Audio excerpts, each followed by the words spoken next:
Olá, galerinha do terceiro ano. Hoje a professora não está na live com vocês, porque eu tive que me ausentar da cidade, mas eu deixei essa aula gravada para que a gente não fique atrasado no nosso conteúdo. Nós paramos na página 15 de Sociologia, Pierre Bourdieu, e a gente vai falar um pouquinho sobre esse grande sociólogo, tá? E a gente vai dar sequência ao nosso conteúdo então. Vamos à nossa aula.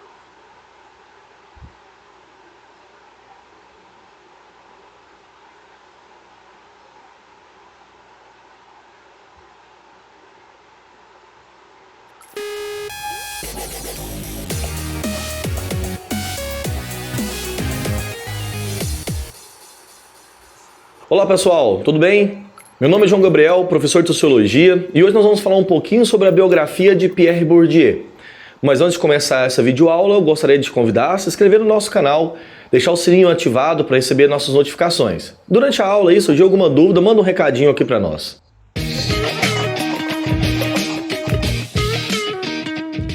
Bom pessoal, hoje o tema é Pierre Bourdieu. Pierre Bourdieu, um dos autores mais importantes do século XX no que tange a análise das estruturas sociais. Quero te alertar aqui que essa aula é apenas uma aula biográfica, tá? Nós vamos ter aqui numa próxima videoaula sobre a teoria da dominação no Bourdieu, a noção de hábitos, cultura, etc.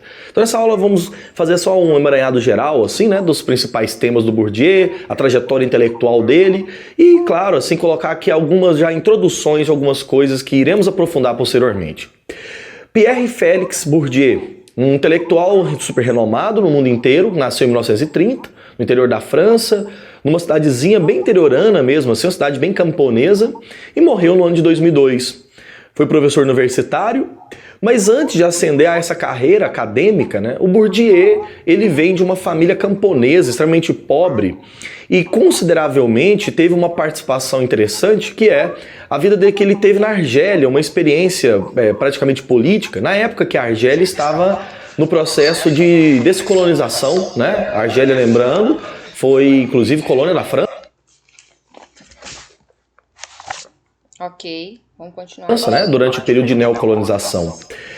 Pierre Bourdieu ele conseguiu se ascender, né, socialmente a partir da própria estudo, a partir da própria educação, tendo formação na área da sociologia, na área da antropologia e da filosofia, de modo geral. Bourdieu foi simplesmente desses autores que ascendeu, como eu citei agora, dentro do sistema educacional francês, para uma ruptura muito drástica com a visão de mundo dominante da sociologia. Particularmente, e aí eu considero isso no Bourdieu, é que ele acredita fundamentalmente que dá para fazer uma sociologia com três grandes autores, os três clássicos, que não precisa, por exemplo, você ser marxista e excluir o pensamento durkheimiano e weberiano. Por exemplo, Bourdieu fez uma sociologia extremamente caracterizada por uma ênfase muito grande na leitura do Marx, com a leitura das classes sociais, da ideia de objetividade do Durkheim, que é uma classificação bem interessante do pensamento durkheimiano, e a ideia de subjetivismo presente na teoria compreensiva do Weber. Inclusive, esses três autores, Marx, Weber e Durkheim, você encontra aqui no nosso canal inúmeras videoaulas minhas a respeito desse assunto. É interessante que o Bourdieu ele construiu nos anos 1960 uma sociologia considerada estruturalista genética. Por quê? Por que isso, né? Porque o estruturalismo dele foi de uma leitura sobre as estruturas sociais dominantes. Não simplesmente reproduzindo a ideia da importância das estruturas, mas também entendendo a dominação, que é um fenômeno super importante dentro desse pensamento. Então, no Pierre Bourdieu, a grande questão, né, as grandes áreas de pesquisa, o que ele ficou muito famoso, foi justamente nesse princípio, de misturar autores como Weber, Durkheim e Marx numa grande síntese. Lembrando que isso não é um problema, né? Para o Bourdieu, na verdade, foi uma grande solução. Agora, quando nós vamos falarmos a respeito do tema estruturas estruturantes, que é a noção de hábitos, isso vai ficar claro, essa ênfase dos três autores. Uma outra questão importante. A tradição marxista, né, clássica do pensamento sociológico, né, de um estruturalismo marxista muito clássico, negava algumas características de cultura. E o Bourdieu criará, na verdade, dentro do pensamento sociológico, uma ênfase na sociologia para ser uma espécie de pensamento de combate. Ele mesmo tem uma expressão que diz: a sociologia é uma ciência de combate. Não vou arriscar aqui o meu francês com vocês não, para vocês ficarem muito assustados. Mas a ideia dele é A sociologia é uma ciência do combate. O que ele quer dizer com isso? Que a sociologia, além de estudar os fenômenos sociais, ela também tem o papel de demonstrar o sistema de dominação, de atuar numa quebra da noção de neutralidade, típica das ciências sociais do século XIX para o século XX. Então, interessante como que o Pierre Bourdieu vai construir uma sociologia em torno da quebra dessa noção de neutralidade, pensando a sociologia como uma espécie de área de conhecimento. Portanto, ele se porta como o que a gente chama de intelectual engajado. O que seria isso? Seria uma negação do pensamento de intelectual total que estava no Sartre, né, do Jean-Paul Sartre. Essa ligação dele de intelectual engajado é que, além de um exímio teórico, de um cientista social com metodologia, com rigor científico muito aprofundado, o Bourdieu também se inseriu nas lutas dos anos 60, inclusive fazendo presença, como nós sabemos, dentro das grandes mudanças do maio de 68 na França, onde já era professor. Então, só para ficar isso claro, eu gostaria que pensassem nisto, é que o Bourdieu ele construiu um intelectual engajado no sentido de fazer uma luta política. Sociologia não é mera ciência, no sentido teórico do termo, mas também uma ciência social que deve atingir, né, as interpretações mais profundas e transformações sociais. Um segundo ponto fundamental do pensamento de Bourdieu é a gente entender, moçada, quais são as principais áreas, né, de reflexão do sociólogo. Eu acho que uma primeira ideia fundamental é a noção de campo, né? O Bourdieu é um teórico, como estruturalista, assim, de uma leitura destruturalista, que traz um estruturalismo crítico, ou seja, ele entende o campo como um espaço de funcionamento. Funcionamento do quê? Né? Funcionamento do hábitos. Ele entende esse hábitos como uma espécie de interiorização dos hábitos que a gente tem cotidianamente, dos valores, das normas. Vamos dar um exemplo só para entender hábitos rapidamente. O capitalismo, além dele ser um sistema econômico, político, ele também introjeta nos indivíduos valores. E é isso que ele chama de hábitos. Campo pelo espaço, o lugar, né, onde efetivamente ocorre esse hábitos. Interessante também lembrar que no Bourdieu existem outros conceitos, como o conceito, por exemplo, de capital. Ele entende o conceito capital como uma espécie de acúmulo, não simplesmente econômico, mas também de outros elementos, como, por exemplo, o capital econômico, capital cultural. Capital cultural, inclusive, é uma reflexão importante dele, porque ele coloca a escola, né, a educação, como um espaço de reprodução dos valores dominantes. Porque a escola, ela simplesmente separa e segrega indivíduos que têm acúmulo de capital cultural, né, contra indivíduos que não têm determinados acúmulos de capital cultural, para uma linguagem, né, um acesso a uma tecnologia mais avançada, a uma espécie de acesso também à cultura livresca, etc. Então, a área de pesquisa do Bourdieu. Outra área também importantíssima dele é a área da dominação. Né, um teórico que escreveu um livro chamado A Dominação Masculina, no qual ele vai retratar como que a dominação, né, de homens sobre mulheres, ela não é necessariamente física ou somente econômica, ela cria todo um sistema de incorporação do discurso masculino. Então, pensar no sistema de dominação também é outra importância fundamental.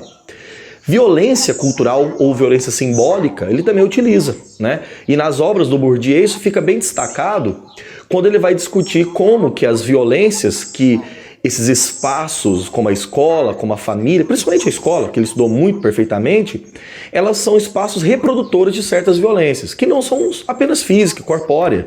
São espaços de violência psíquica, né, de violência moral, classificatória entre os indivíduos. Então, portanto, essas são, na minha concepção, as principais áreas, né, de pesquisa do pensamento bourdiano. Agora, interessante também lembrar que essas áreas elas estão juntas. São conceitos entrelaçados numa espécie de grande obra teórica. Eu, particularmente, considero que ler o Bourdieu não é simplesmente ler um livro A ou B, né, ou pegar destaque de uma obra ou outra, mas sim pensar em todo um complexo, um sistema complexo de vários conceitos como esses que nós acabamos de analisar. Quero deixar para você aqui agora um conjunto de obras no qual o Bourdieu escreveu, principalmente na minha concepção, as principais. Ele escreveu centenas de outras, mas destacaria principalmente essas aqui. Primeira grande obra do Bourdieu, ao lado de Jean-Claude Passeron, que é um dos teóricos que escreveu sobre educação com ele, é o livro A Reprodução, de 1970. No ano 79, o livro A Distinção, obra que eu indico também a leitura, porque esse livro ele vai mostrar como que a violência simbólica, ela distingue, ela separa os espaços entre os indivíduos e separa de maneira sutil. Em 82, o livro A Economia das Trocas Simbólicas, onde ele vai trabalhar os principais conceitos de violência simbólica, hábitos, etc. Em 84, uma obra chamada Homo Academicus, no qual ele vai falar sobre a estrutura do homem e do intelectual acadêmico no Ocidente, e principalmente o papel de uma suposta superioridade intelectual distante das massas populares. Em 89, uma obra de relevância extrema, O Poder Simbólico. Essa, na minha concepção, leitura obrigatória. Quem entendeu Bourdieu, começa por essa, o poder simbólico. Porque o poder não é apenas uma coisa física, mas também símbolos de aparências que nós reproduzimos ao longo do tempo. E finalizando, uma obra mais recente dele, alguns anos antes da morte dele, chamada Dominação Masculina, no qual Bourdieu vai fazer uma grande análise sobre o sistema de patriarcalismo e a incorporação do discurso do homem, né, do ser masculino, da noção principalmente do papel de gênero. Essas 6 obras, aliás, que eu cito aqui a vocês, são obras fundamentais. Bourdieu tem inúmeras outras, mas é nesses temas que nós vamos estar trabalhando nas próximas videoaulas. Principalmente fazendo convite a você sobre o tema sobre a violência simbólica, que será a nossa próxima aula. Ok, então esse videozinho é só para esclarecer algumas coisas e a gente vai para cá então, né? Vamos lá. Então, Bourdieu, né? Campos simbólicos, capital cultural e noção de hábitos, né? Então, campos simbólicos, né? O que seria na sociedade os símbolos que a gente recebe, que a gente visualiza e que a gente interpreta, né? A gente sabe que hoje o mundo ele é regido por simbologias, né? Hoje nós temos a interpretação escrita, mas também nós temos a interpretação visual daquilo que a gente vê. Então, Bourdieu ele foi um grande sociólogo, né? Ele desenvolvia muito esse pensamento do que a simbologia queria dizer, descrever sobre a sociedade em que a gente vive. Aí, sobre o campo do capital cultural, aquilo que eu possuo vai me destacar, então, dentro da sociedade em que eu vivo. Quem eu sou e aquilo que eu tenho, né? Em quantidade, diz destaque perante o que a sociedade propõe para cada um de nós. E depois o habitatus, que ele vem dizer que o quê? É uma noção mediadora que ajuda a romper com a dualidade que existe entre o senso crítico, o senso comum, que é aquele senso pensado e vivido por todos, né, que a gente aprendeu lá dos nossos ancestrais, com o senso do que é comprovado, então, pelas ciências, né? Então, ele quer chegar num resultado que não precisa deixar de lado nem o senso comum, nem o senso científico, mas que faça com que esses dois trabalhem juntos para que a sociedade tenha uma vivência melhor sobre o que vê e o que presencia no dia a dia. Ele fala também sobre que há diversos tipos de capital, né? Uma vez que a sociedade ocidental capitalista é hierarquizada, né? Sempre tem aquele mais poderoso, certo? Aquele que comanda, né? Uma hierarquia.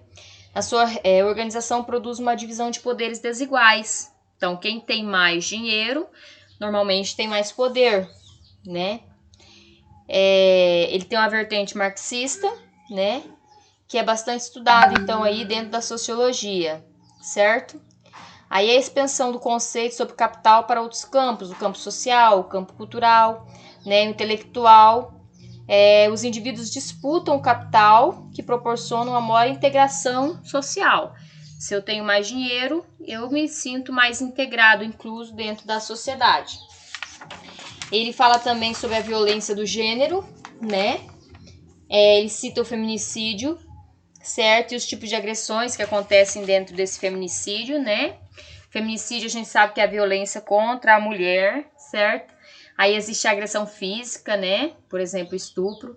As ameaças, né? Que é o abuso psicológico de poder.